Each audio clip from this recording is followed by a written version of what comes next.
Good morning. Well, last time we were thinking about these basics. We were thinking about Jesus being born in Bethlehem. Joseph and Mary had come there. Joseph because he was called there for the census. Mary accompanying him. And the child being born in the stable because there was no room at the inns. All the inns were packed out with people coming up for the census. But now something strange happens. Because God advertises the fact that Jesus has been born. Out in the fields outside Bethlehem, there were shepherds looking after sheep. If it was the Feast of Tabernacles, and we believe it was the Feast of Tabernacles, then many sheep would have been brought into the area by these drovers.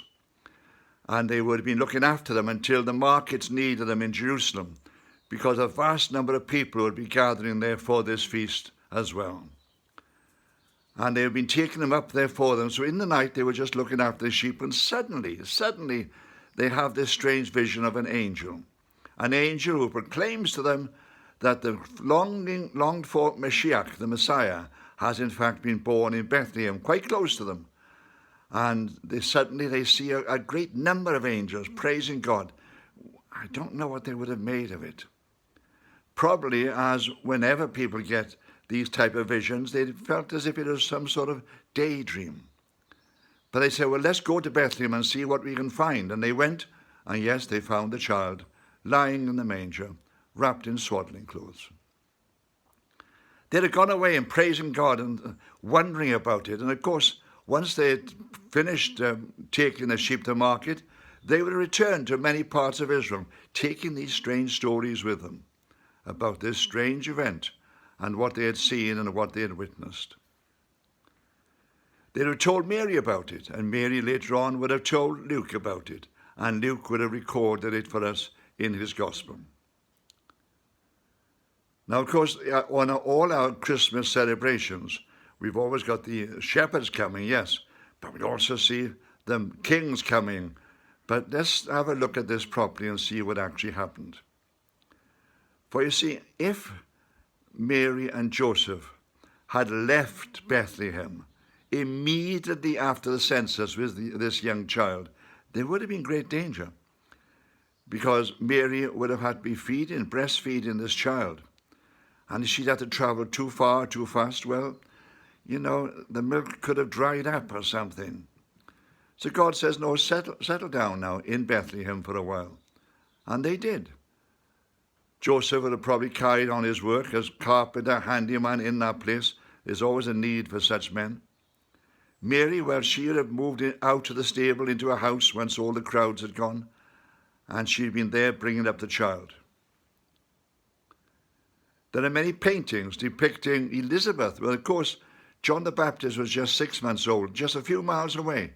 Elizabeth joining up with Mary, and the two mothers, one with John, who was going to be John the Baptist, one with Jesus, who was truly the Messiah, meeting together and being together in Bethlehem in this house.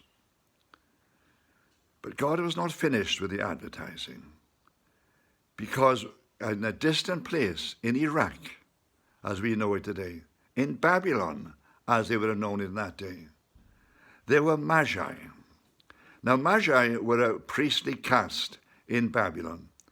They were the power behind the throne. They advised the emperors as to what they should be doing and how they should be doing it. And as they did this, they would have been studying the heavens, because they truly believed that things in this world were somehow reflected in the movement of planets and stars in the heavens. And they would have been just looking at the heavens and wondering what is happening, when suddenly they would see a light in the heavens, a light.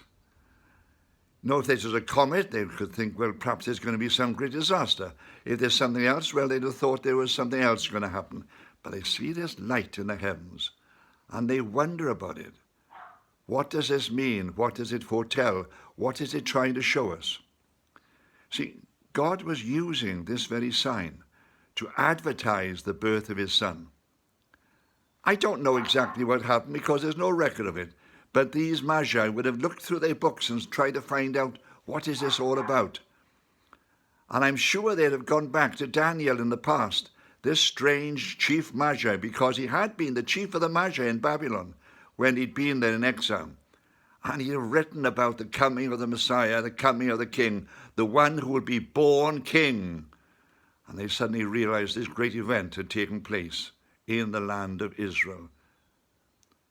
They'd have made plans. It had taken some time, but they'd have made plans.